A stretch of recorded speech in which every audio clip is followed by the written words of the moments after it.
Chapter 3 current electricity 1. તો third chapter છે current electricity 1. Current electricity 1 ની અંદર ફર્સ્ટ લઈએ વિદ્યુત પ્રવાહ. વિદ્યુત પ્રવાહ કોને કહેવામાં આવે છે? તો આપણે 8મા અને 10મા ધોરણમાં ભણી ગયા છીએ. વાહકમાં 8 છેદને લંબ રૂપે એકમ સમયમાં પસાર થતો વિદ્યુત ભાર એને આપણે વિદ્યુત પ્રવાહ કહેવામાં આવે છે. I equal to Q by T.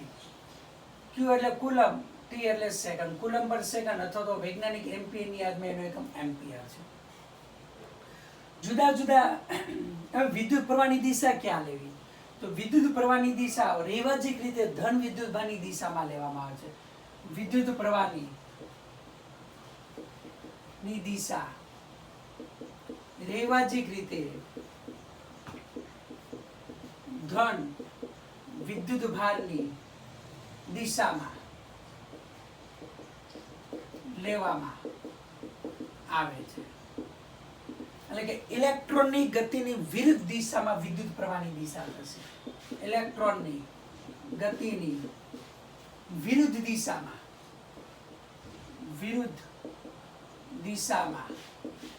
શું થશે? વિદ્યુત પ્રવાહની દિશા થશે. ઓકે, વિદ્યુત પ્રવાહની દિશા રેવાજીક રીતે ધન વિદ્યુતભારની દિશામાં લેવા આવે છે અને ઇલેક્ટ્રોનિક ગતિની કેવું થશે? વિરુદ્ધ દિશામાં થશે. તો આ વિદ્યુત પ્રવાહ લીધું. તો આપણે લઈએ છીએ કે વિદ્યુત પ્રવાહ જુદા જુદા પદાર્થોમાં જુદા જુદા ઘટકોને કારણે આપણને મળે છે. તો આપણે અહીંયા વિદ્યુત પ્રવાહ લઈએ છીએ તો કઈ રીતના આપણે પેલા એનર્જી ચાર્જ કન્ઝર્વેશન લઈએ. તો ચાર્જ કન્ઝર્વેશનમાં આપણે લઈએ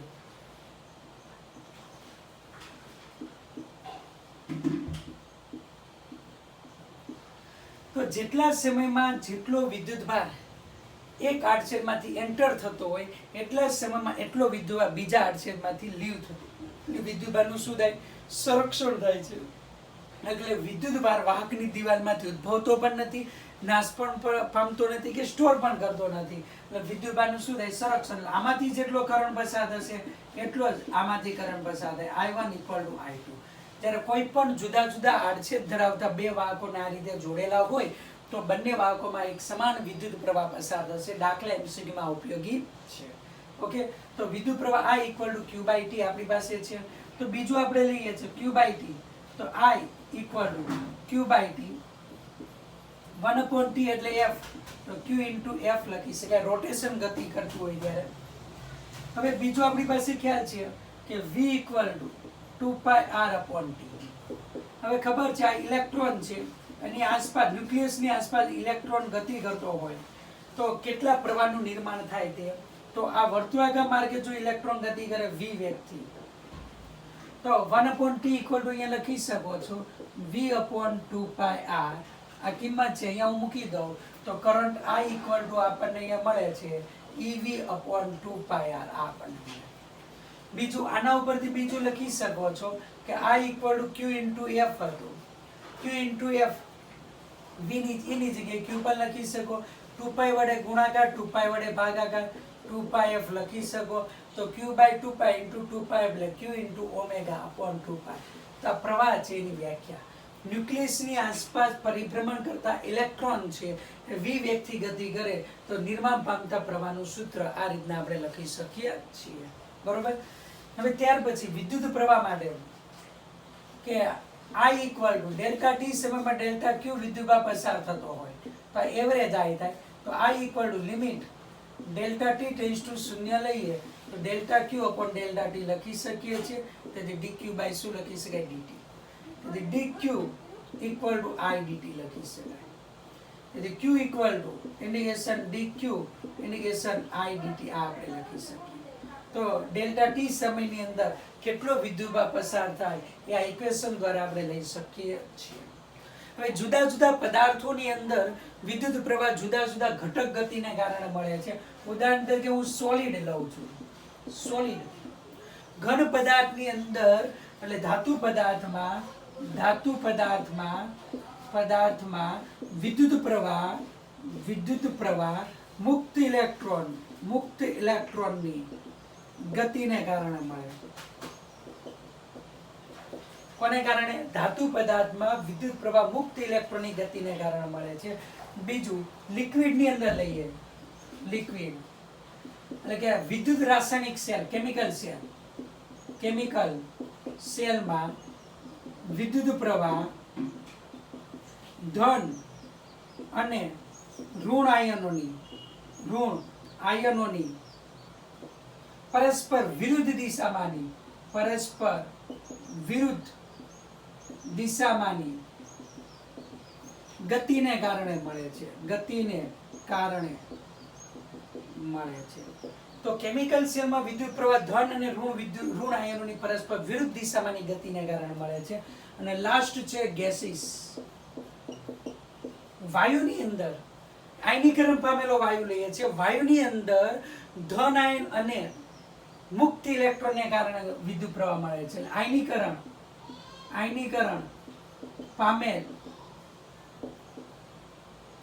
પામેલ વાયુમાં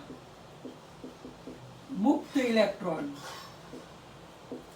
અને આયનોની ગતિને કારણે વિદ્યુત પ્રવાહ આપણને મળે છે. અને ત્યાર પછી લાસ્ટ છે સેમિકન્ડક્ટર. આપણે 14મા ચેપ્ટરમાં આવશે સેમિકન્ડક્ટર, અર્ધવાહકમાં વિદ્યુત પ્રવાહ ઇલેક્ટ્રોન અને હોલની ગતિને કારણે મળે. કોને કારણે મળે છે? ઇલેક્ટ્રોન અને હોલની ગતિને કારણે વિદ્યુત પ્રવાહ મળે. તો આ બધું આપણે યાદ રાખવાનું છે. સોલિડની અંદર વિદ્યુત પ્રવાહ છે એટલે કે ધાતુ પદાર્થમાં વિદ્યુત પ્રવાહ એ મુક્ત ઇલેક્ટ્રોનની ગતિને કારણે મળે છે.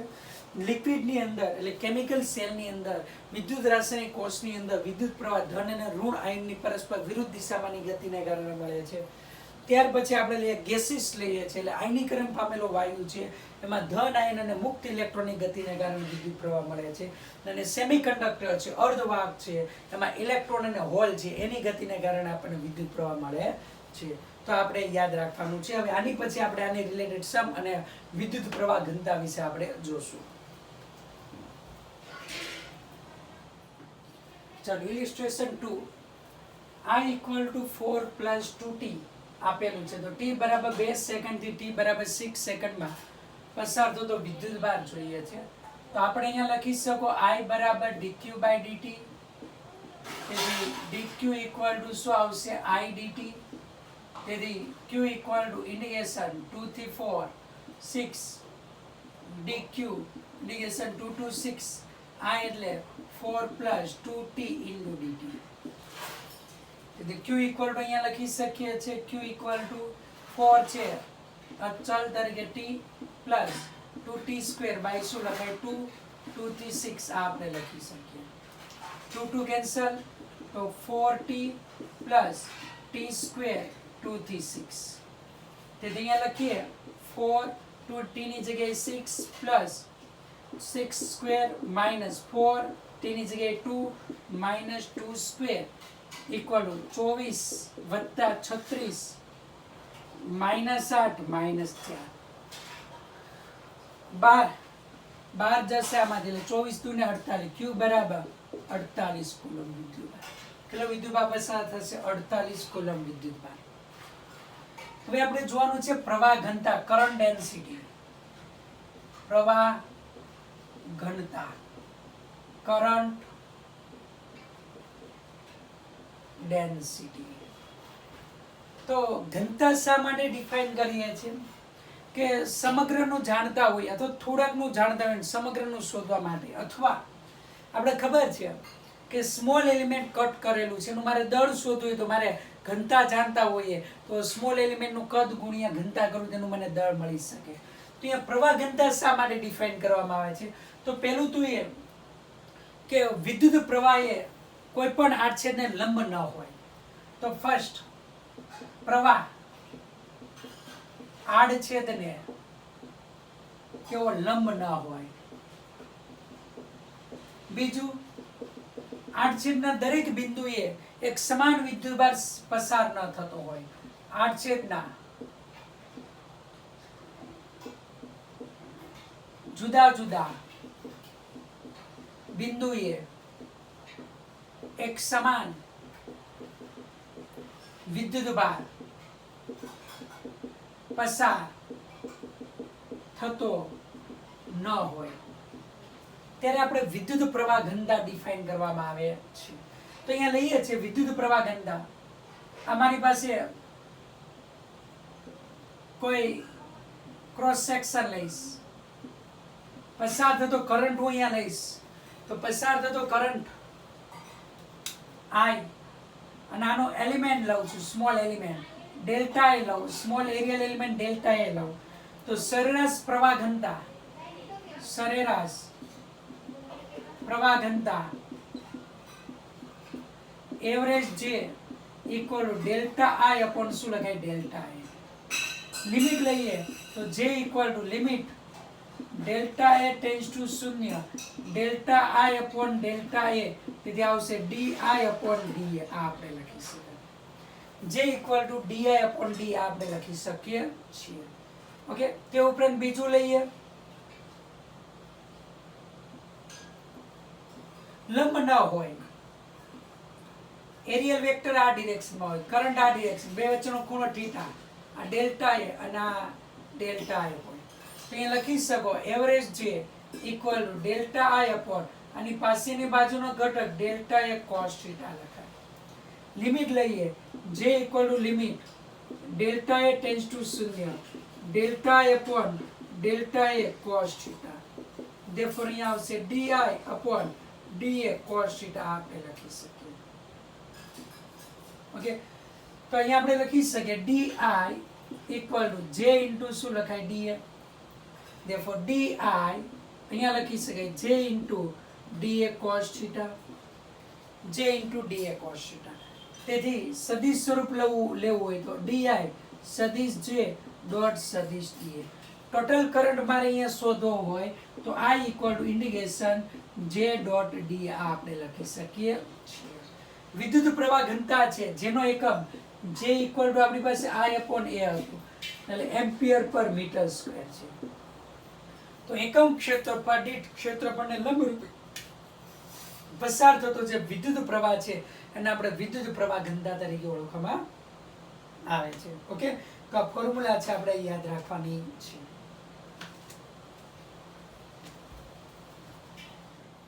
ઇલ્યુસ્ટ્રેશન 5 આ રીતના એક તાર છે આ.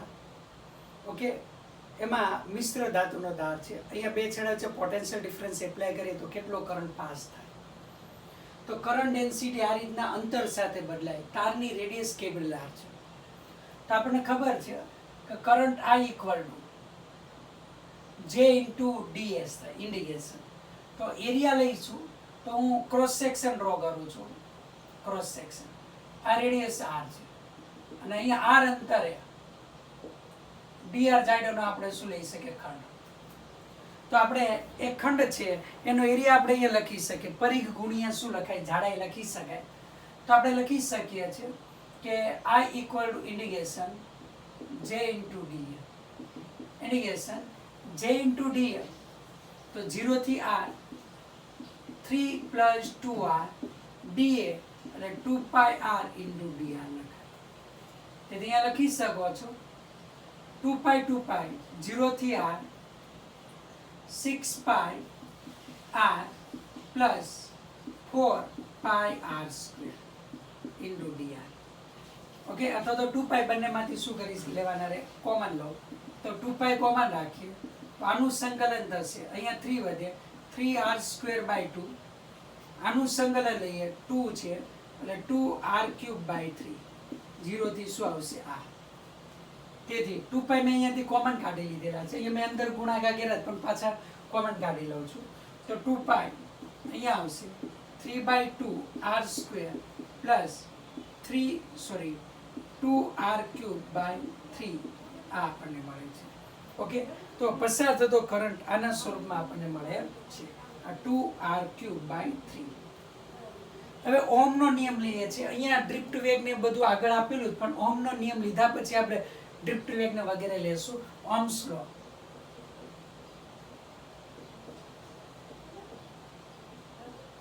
ઓહ્મ્સ લો ની અંદર તમને ખબર છે કે સામાન્ય રીતે તમે જુઓ છો, સામાન્ય ડ્રાય સેલ આવે છે, એને અડો છો તો કરંટ નથી લાગતો, એને જીભે અડાડો તો તણખું ઉત્પન્ન કરંટ જેવું લાગે છે. ઓકે, જ્યારે તમે પ્લગ છે, પ્લગમાં આંગળી નાખો તો તમને કરંટ લાગે છે. શા માટે? કારણ કે તેનું પોટેન્શિયલ હાઈ છે. ડ્રાય સેલનું પોટેન્શિયલ 5 વોલ્ટ 10 વોલ્ટ હશે, અને આનું પોટેન્શિયલ કેટલું છે? 230 વોલ્ટ. તો મીન્સ કે જેટલો પોટેન્શિયલ ડિફરન્સ આવ્યો એટલું કરંટ કેવું આવશે? હાઈ આવશે. તમને ખબર છે કે ફર્સ્ટ ફ્લોર છે, સેકન્ડ ફ્લોર છે, થર્ડ ફ્લોર. થર્ડ ફ્લોર ઉપર પાણીની ટેન્ક રાખેલી હોય તો ગ્રાઉન્ડ ફ્લોર વાળાને પાણીનો ફ્લો કેવો હશે? વધારે. ફર્સ્ટ ફ્લોર વાળાને એના કરતાં ઓછું, સેકન્ડ ફ્લોર વાળા એના કરતાં ઓછું, અને થર્ડ ફ્લોર વાળાને કેવું? એના કરતાં પણ ઓછો આવે. શા માટે? હાઇટ કેવી થઈ હશે? ઓછી. તો જેમ હાઇટ મીન્સ કે ડિફરન્સ વધારે, તેમ ફ્લો કેવો થશે? વધારે થશે. તો ઓમે કીધેલું હતું કે પસાર થતો પ્રવાહ એ લાગુ પાડેલા પોટેન્શિયલ ડિફરન્સના સમપ્રમાણમાં હોય છે. V proportional to I, જેવો V equal to I into R, જેવો V upon I નો ગુણોત્તર છે તેને વાહકના દ્રવ્યનો સુગમજ અવરોધ કહે છે. વાહકના દ્રવ્યનો અવરોધ કહેવામાં આવે છે. આનો એકમ છે એ ઓહમની યાદમાં, વૈજ્ઞાનિક ઓહમની યાદમાં એનો એકમ ઓહમ અથવા વોલ્ટ પર એમ્પિયર આવો પણ લખી શકીએ છીએ. એકમ ઓહમ, ઓમેગા અથવા વોલ્ટ પર એમ્પિયર. વોલ્ટ પર એમ્પિયર જૂલ પર કુલમ એટલે ampere square into second. Dimensional formula થશે m1 L2 T-3 A-2 થશે. ઓકે, ચલો ઓહમના નિયમની અનુરૂપ આ લીધું. વાહકના દ્રવ્યનો અવરોધ કોના પર આધાર રાખે એના વિશે લેશું, જે પાછળ થિયરી ડિરાઈવ કરવાની છે. તો આ કોના પર આધાર રાખે? અવરોધ, દ્રવ્યની જાત, તાપમાન, દબાણ, પરિમાણ પર આધાર રાખે છે. અવરોધ છે દ્રવ્યની જાત, પરિમાણ, તાપમાન અને દબાણ ઉપર આધાર રાખે છે અવરોધનું મૂલ્ય. ઓકે, ચાલો બીજો અહીંયા લઈએ. અવરોધના વ્યસ્તને વાહકત્વ કહેવાય. અવરોધના વ્યસ્તને શું કહેશું? વાહકત્વ. એ પહેલા I વિરુદ્ધ V નો આલેખ ડ્રો કરું. I વિરુદ્ધ V નો આલેખ જુદા જુદા તાપમાને. ઓકે, તો આલેખ છે એનો ઢાળ લો, θ1 રાખો, આ θ2. તમે જોઈ શકો છો આ ઢાળ છે એનો વ્યસ્ત એ શું આપશે? અવરોધ. અવરોધ R બરાબર 1 upon સ્લોપ, એટલે R1 લઉં તો tan θ1 સ્લોપ એટલે ડેલ્ટા V બાય શું લખાય? Delta I. અને R2 બરાબર શું લખાય? 1 upon tan θ2 equal to 1 upon slope. Okay, તો આપણે લખી શકીએ. અને તમે જોઈ શકો છો તાપમાન વધારે હોય તેમ અવરોધનું મૂલ્ય વધારે, તાપમાન વધે તેમ અવરોધ વધે. તો અહીંયા અવરોધનો વ્યસ્ત ઢાળ છે. ઓકે, તો અવરોધ વધે છે તો ઢાળ શું થાય? ઘટે. ઢાળ ઘટે. તાપમાન વધે તેમ અવરોધ વધે છે અને ઢાળ શું થાય? ઘટે. તો કોનો ઢાળ વધારે છે? આનો ઢાળ વધારે, આનો ઢાળ ઓછો છે એટલે ઢાળ ઘટી ગયો. તો અહીંયા હું T1 તાપમાન લઉં, આ T2 તાપમાન લઉં, તો T1 ગ્રેટર ધેન શું લખી શકાય? T2. I વિરુદ્ધ V ના આલેખનો ઢાળ એ 1/r આપે છે, વ્યસ્ત છે. પણ V વિરુદ્ધ I ના આલેખનો ઢાળ એ આપણને શું આપશે? અવરોધ આપે છે. ઓકે, તો આ આપણે યાદ રાખવાનું. બીજું આપણે આની અંદર લઈ શકીએ છીએ કે વાહકત્વ, અવરોધના વ્યસ્તને વાહકત્વ કહેવાય. અવરોધના વ્યસ્તને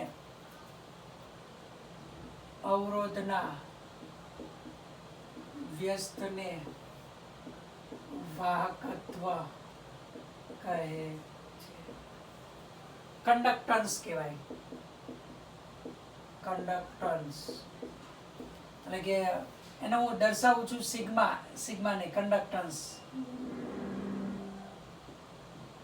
કંડક્ટન્સ 1/r. આનો એકમ ઓહમ ઇનવર્સ અથવા મોહ અથવા સાયમેન કહેવામાં આવે છે. ઓકે, અવરોધના વ્યસ્તને શું કહેવામાં છે? વાહકત્વ તરીકે ઓળખવામાં આવે છે. તો અહીંયા દરેક ધાતુ પદાર્થો માટે ઓહમના નિયમનું શું થાય છે? પાલન થાય છે. અને આ વ્યવહારિક નિયમ છે, એટલે કે તાપમાન બદલાય તેમ અવરોધનું મૂલ્ય બદલાય છે. એટલે કે દબાણ અને તાપમાન આપેલા મૂલ્યને અનુરૂપ વોલ્ટેજ એ પ્રવાહના કેવો હોય છે? સમપ્રમાણમાં હોય છે.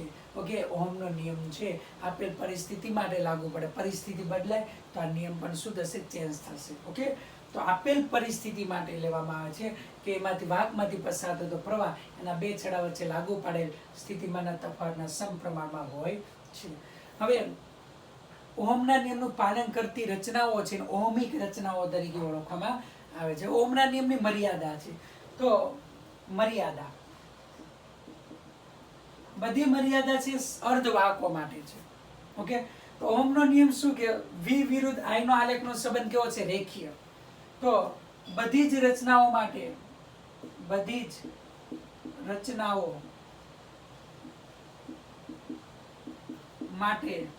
આ સંબંધ રેખીય નથી. અમુક રચનાઓ માટે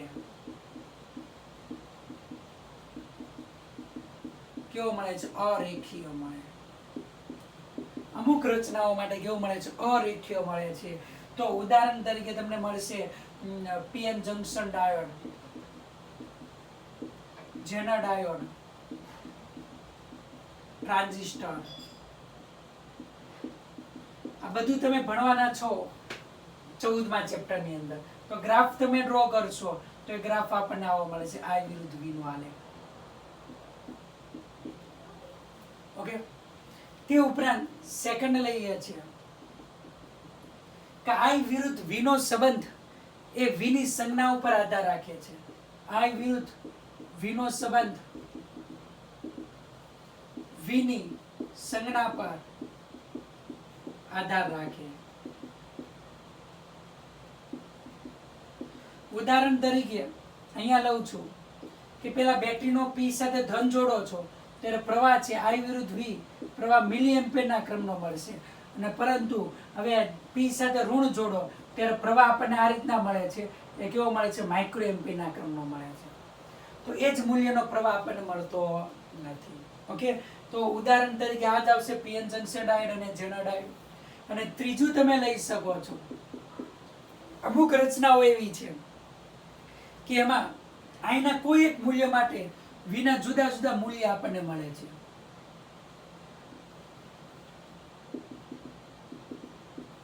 અહીંયા વિના જુદા જુદા મૂલ્ય માટે આની કોઈ એક કિંમત આપણને મળે છે. તો ઉદાહરણ તરીકે છે વેરેક્ટર ડાયોડ. બધી જે મર્યાદા છે સેમિકન્ડક્ટરની અંદર છે. તો મર્યાદાની અંદર પહેલી મર્યાદા આપણે ઓહમના નિયમની લઈ શકીએ કે બધી જ રચનાઓ માટે આ સંબંધ રેખીય નથી. કેવો મળે છે? અરેખીય આપણને મળે છે. ઓકે, તો ઉદાહરણ તરીકે PN junction diode, zener diode, transistor. તે ઉપરાંત અહીંયા કે I વિરુદ્ધ V નો સંબંધ V ની સંજ્ઞાઓ પર આધાર રાખે છે. એટલે કે P સાથે હું ધન જોડીશ બેટરીનો તો મિલી એમ્પિયરના ક્રમનો પ્રવાહ મળે, ઋણ જોડીશ તો આપણને કેવો માઇક્રો એમ્પિયરના ક્રમનો પ્રવાહ મળે છે. એટલે સંબંધ છે એ V ની સંજ્ઞાઓ પર આધાર રાખે છે.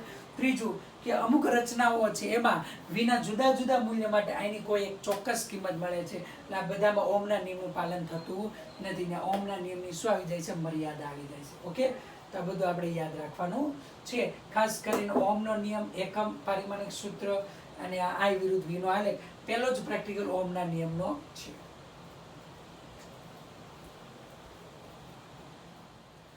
ચલો, હવે અવરોધનું મૂલ્ય કોના ઉપર આધાર રાખે છે તે તો આપણને ખ્યાલ છે કે આપણે જેમ જેમ ડિસ્ટન્સ વધારે ટ્રાવેલ કરીએ તેમ તેમ આપણી એનર્જી વપરાય. એક્ઝામ્પલ 1 કિલોમીટર ડિસ્ટન્સ કાપો, 500 મીટર ડિસ્ટન્સ કાપો તો 500 કરતાં 1 કિલોમીટરની એનર્જી વધારે વપરાશે. 2 કિલોમીટરમાં એના કરતાં વધારે. મીન્સ કે ડિસ્ટન્સ વધારે ટ્રાવેલ કરો તેમ એનર્જી વધારે વપરાય છે. એટલે અવરોધ વધારે આવે. તો અવરોધ R છે એ લંબાઈના સમપ્રમાણમાં હોય છે, અંતરના સમપ્રમાણમાં હોય છે. બીજું એક્ઝામ્પલ લઈએ અહીંયા કે આપણી પાસે આ દરવાજો છે. ઓકે, દરવાજાનો ખાલી આટલો ભાગ હોય તો એક વ્યક્તિ માંડ પસાર થઈ શકે. આટલો ભાગ હોય તો બે વ્યક્તિ માંડ પસાર થઈ શકે. પણ આખો ભાગ હોય તો બે વ્યક્તિ ઇઝીલી પસાર થઈ શકે. મીન્સ કે આ ભાગ વધ્યો એટલે મીન્સ કે એરિયા વધ્યો તો ઇઝીલી પસાર થઈ શકે. ઇઝીલી પસાર થઈ શકે એટલે અવરોધ શું થાય? ઘટે. તો મીન્સ કે અવરોધ આર એ ક્રોસ સેક્શન એરિયા છે એના કેવો હોય છે? વ્યસ્ત પ્રમાણમાં હોય છે. આર એ લંબાઈના સમપ્રમાણમાં એરિયાના વ્યસ્ત પ્રમાણમાં છે. તો R proportional to L by A લખાય. તેથી R equal to rho L by A લખી શકાય. જ્યાં રો ને વાહકના દ્રવ્યની અવરોધકતા કહે છે. જ્યાં રો ને વાહકના દ્રવ્યની અવરોધકતા તરીકે ઓળખવામાં આવે છે. જેનું મૂલ્ય દ્રવ્યની જાત પર તથા દબાણ તાપમાન પર આધાર રાખે છે. તેનું મૂલ્ય કોના પર આધાર રાખે? દ્રવ્યની જાત પર, દબાણ અને તાપમાન ઉપર આધાર રાખે છે. બીજું આપણે લઈ શકીએ છીએ જે પરિમાણથી કેવું છે? સ્વતંત્ર છે. પરિમાણથી કેવું મળશે? સ્વતંત્ર આપણને મળશે. હવે એનો એકમ rho equal to R A by L. R એટલે ઓમ, એ એટલે metre square by metre. Metre ગયા ઓમ ઇન્ટુ મીટર. આનું ડાયમેન્શનલ ફોર્મ્યુલા તમે લખો m1 L3 T - 3 A - 2 થશે. અવરોધકતાનું પારિમાણિક સૂત્ર અને એનો એકમ આપણે અહીંયા લખ્યો. હવે આપણી પાસે બીજું એક ફોર્મ્યુલા છે V equal to IR. V equal to I into R. V બરાબર E ઇન્ટુ L. R બરાબર rho L by A. L cancel. E બરાબર rho I by A. I એટલે J તો રો ઇન્ટુ J લખાય. Okay, તેથી J બરાબર 1 rho into E. Okay, 1 rho એટલે sigma. J બરાબર સિગ્મા ઇન્ટુ E. જ્યાં સિગ્મા એટલે 1 રો અને કહેવાય વાહકતા, કંડક્ટિવિટી. આનો એકમ ઓમ ઇન્ટુ મીટર ઇનવર્સ અથવા હું લખી શકાય મો મીટર ઇનવર્સ. આનું ડાયમેન્શનલ ફોર્મ્યુલા થાય m-1 L-3 T3A2. તો J equal to sigma E. તો J બરાબર સિગ્મા E છે. જ્યાં સિગ્મા છે અને વાહકના દ્રવ્યની અવરોધ વાહકતા કહેવામાં આવે છે. ઓકે, તો આ વિદ્યુત પ્રવાહ ઘનતા એટલે ઓહમના નિયમનું સદિશ સ્વરૂપ છે. જે ઓહમના નિયમનું કયું સ્વરૂપ છે? સદિશ સ્વરૂપ છે.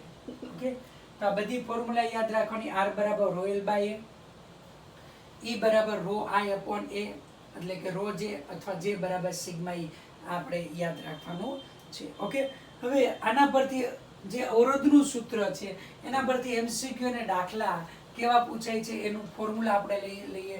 સાથે સાથે અવરોધ વિશે આપણે જોયું એટલે અહીંયા ડાયરેક્ટ સાથે આપણે લઈ જ લઈએ. તો R બરાબર રો L બાય A. તો મીન્સ કે લંબાઈમાં પર્સન્ટેજ ચેન્જ આપેલો હોય. શું આપેલો હોય? ડેલ્ટા L બાય L ગુણ્યા 100%. આ આપણને આપેલું હોય. તો મારે લંબાઈમાં ફેરફાર આપ્યો તો અવરોધમાં ફેરફાર જોઈતો હોય. ડેલ્ટા R બાય R ગુણ્યા 100%. આ મારે જોઈતું હોય તો મારે આમાં એરિયા નથી એટલે એરિયાનો લોપ કરવો પડે. તો R બરાબર rho L square A into L. Okay, therefore અહીંયા R proportional to શું આવે? L સ્ક્વેર લખાય. તેથી R dash proportional to L dash square લખાય. ઓકે, therefore અહીંયા આપણે લખી શકીએ R dash by R equal to L dash square by L square. આપણે લખી શકીએ પ્રતિશત ફેરફાર કીધો હોય તો R dash minus R upon R એટલે અહીંયા L dash square minus L square by L square. ટકાવારીમાં therefore અહીંયા લખી શકાય ડેલ્ટા R બાય R ગુણ્યા 100% equal to L dash square minus L square by L square ગુણ્યા શું આવશે? 100%. આપણે લખી શકીએ છીએ. ઓકે, તો આ આપણે ખાસ યાદ રાખવાનું છે. હવે બીજું કોમન ફોર્મ્યુલા લઈએ કે n ગણો n% ચેન્જ થાય, કેટલો ચેન્જ થશે, n% ચેન્જ થતું હોય તો આપણે કોમન ફોર્મ્યુલા આપણે એક લખીએ છીએ કે ડેલ્ટા r/r ગુણ્યા 100% ઇક્વલ ટુ n/100 -1 આનો વર્ગ, કે સોરી આપણે ફોર્મ્યુલા ડિરાઈવ કરવી હોય તો એ પણ કરી શકીએ છીએ. તો અહીંયા બીજું કે કેટલો 10% ફેરફાર, તો ઉદાહરણ સાથે લઈએ છીએ. કોની સાથે લઈએ, ઉદાહરણ સાથે, કે 10% ચેન્જ થયો, 10% વધે છે લંબાઈ, તો L ડેશ કેટલું થાય, L ડેશ એટલે L પ્લસ 10% N, તેથી 1.1 L લખાશે. તો આપણે અહીંયા લખી શકો છો R ડેશ માઇનસ R, એટલે R dash by R equal to L dash ની જગ્યાએ 1.1 L અપોન L આનો વર્ગ, એટલે 1.21 આપણને મળે. સાદરૂપ આપો તો R dash minus R upon R equal 1.21 minus 1 upon 1. therefore અહીંયા આવશે R dash minus R upon R ગુણ્યા 100%, 1.21 માઇનસ 1 એટલે 0.21 એટલે 21% આવશે. શું આવશે, 21% આપણને મળે. તો આ રીતના આપણે ચેન્જ કઈ રીતના થાય આપણે લઈ શકીએ છીએ. બીજું એ કે ફરી પાછું બીજું એક કોમન ફોર્મ્યુલા આપણે આના માટે લખીએ છીએ કે લંબાઈમાં ફેરફાર આપેલો હોય તો ડેલ્ટા r/r ગુણ્યા 100% ઇક્વલ ટુ લખી શકીએ છીએ n/100 પ્લસ 1 આનો વર્ગ માઇનસ 1 ગુણ્યા 100%. દાખલા તરીકે 10% નો વધારો થયો તો 10 મૂકવામાં 10/100 વત્તા 1 આનો વર્ગ માઇનસ 1 ગુણ્યા 100%. 10 ભાગ્યા 1 એટલે 1.1 નો વર્ગ એટલે 1.21 માઇનસ 1 એટલે તમે ગણતરી કરશો એટલે 21% આવશે. તો ગમે એ ચેન્જ આપેલો હોય આ કોમન ફોર્મ્યુલા છે, આપણે યાદ રાખવાનું છે n/100 પ્લસ 1 આનો વર્ગ માઇનસ 1 ગુણ્યા 100%. 100% નો ફેરફાર આપ્યો હોય તો n બરાબર 100 લેવાનો, 10% નો ફેરફાર 10 આપ્યો હોય, 1 આપ્યો હોય તો 1 લેવાનો રહેશે.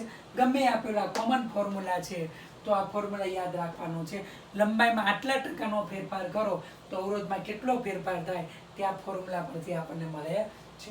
બીજું, આ તો મેં લંબાઈ વિશે લીધું. હવે આપણે બીજું લઈ શકીએ છીએ કે એરિયા અથવા તો ત્રિજ્યા આપેલી હોય. શું આપેલું હોય, એરિયા અથવા તો ત્રિજ્યા આપેલી હોય તો તમે લખી શકો છો R equal to rho L by a square into a into એટલે વોલ્યુમ થાય, તેથી R proportional two 1/a square લખાય.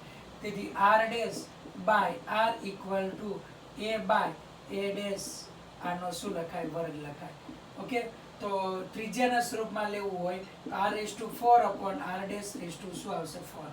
તો આ રીતના આપણે ત્રિજ્યા અને એરિયાના ફોર્મમાં પણ લખી શકીએ છીએ.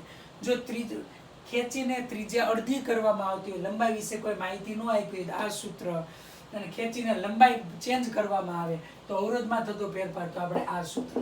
ઓકે, લંબાઈ બદલી હોય તો ઉપરથી એરિયા લોપ કરવાનો, અને એરિયા અથવા તો ત્રિજ્યા બદલેલી હોય તો ઉપરથી લંબાઈનો લોપ કરવાનો રહેશે. અને આને અનુરૂપ દાખલા તમારે MCQ વગેરે પૂછાય છે, ખાસ આપણને આવડતું હોવું જોઈએ. ઓકે, તો આ ખાસ લંબાઈનો ચેન્જ આપેલો હોય તો એરિયાનો લોપ કરવા માટે લંબાઈ વડે ગુણાકાર કરવાનો, અને એરિયાનો ચેન્જ આપેલો હોય તો ઉપર નીચે એરિયાનો ગુણાકાર કરવાનો. તો R proportional two 1/a square આપણે લખી શકીએ છીએ.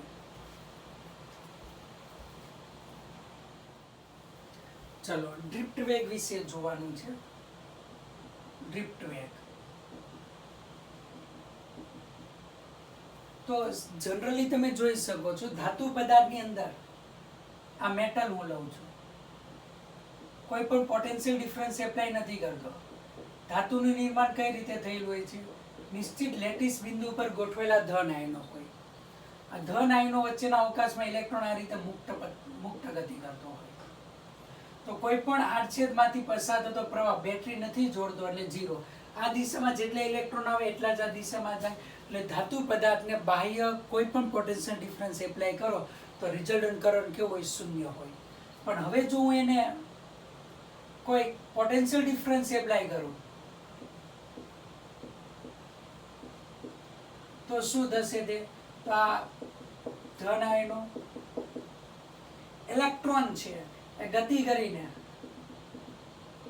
અહીંયા A થી B જશે, એટલે આ દિશામાં ચોક્કસ ઇલેક્ટ્રોન જાય એટલે પ્રવાહ છે એની કઈ દિશામાં, વિરુદ્ધ દિશામાં આપણને પ્રવાહ મળશે. ઓકે, તો મીન્સ કે જ્યારે બાહ્ય વિદ્યુત ક્ષેત્ર હતું તે ઇલેક્ટ્રોનનો ગતિમાર્ગ આ હતો. હવે બાહ્ય વિદ્યુત ક્ષેત્રની ગેરહાજરી હતી ત્યારે A થી B માર્ગે હતું. બાહ્ય વિદ્યુત ક્ષેત્રને કારણે એનો ગતિમાર્ગ કેટલો થાય, AB ડેશ થાય. તો ક્ષેત્રની ગેરહાજરીમાં સ્થાનાંતર કેટલું હતું, સોરી ગતિમાર્ગ કયો હતો, AB. ગતિમાર્ગ AB હતો. અને ક્ષેત્રની હાજરીમાં ગતિમાર્ગ કયો આવશે, AB ડેશ. તો ક્ષેત્રને કારણે એનું આટલું BB ડેશ જેટલું શું થયેલું, સ્થાનાંતર. તો ક્ષેત્રને કારણે ઇલેક્ટ્રોનનું BB ડેશ જેટલું સ્થાનાંતર થયું છે.